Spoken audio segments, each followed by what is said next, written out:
Moyen-Orient, justement. Les intentions de Donald Trump sont toujours aussi difficiles à cerner. La presse américaine croit savoir que le Pentagone se prépare bel et bien à des opérations sur le terrain en Iran, un scénario à contre-courant des dernières déclarations de la Maison-Blanche. La Maison-Blanche le dit et le redit, les objectifs américains en Iran sont bientôt atteints. Alors, est-ce un vrai satisfecit ou plutôt l'application de la méthode Coué? En tout cas, après un mois de guerre, les États-Unis ne semblent exclure aucune hypothèse. Le Pentagone préparerait même les plans d'une intervention au sol dans le pays. Capucine Diaz. Ce porte-hélicoptère amphibie américain vient d'arriver au Moyen-Orient. À son bord, quelques 3500 Marines. Une armada qui permettrait aux États-Unis de mener des opérations terrestres. Selon le Washington Post, elle pourrait durer plusieurs semaines, mais n'irait pas jusqu'à une invasion à grande échelle. De telles opérations impliqueraient plutôt des raids en territoire iranien, à la fois par des membres des forces spéciales et d'autres soldats. Mais depuis plusieurs semaines, les États-Unis entretiennent une certaine ambiguïté sur un possible déploiement de troupes au sol. Vendredi, Marco Rubio, le chef de la diplomatie américaine, s'exprimait sur ce sujet. Nous atteignons tous ces objectifs. Pour la plupart d'entre eux, nous sommes en avance sur le calendrier et nous pouvons les atteindre sans aucune troupe au sol.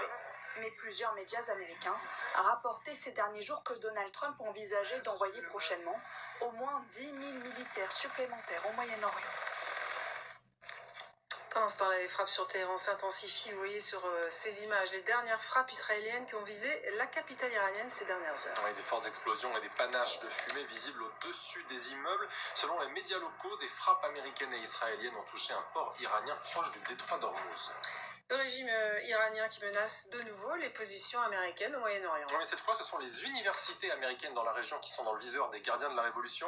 Il y en a au Qatar et aux Émirats arabes unis. Le régime iranien exige que Washington condamne la destruction de 2 campus iraniens par des frappes américaines la veille.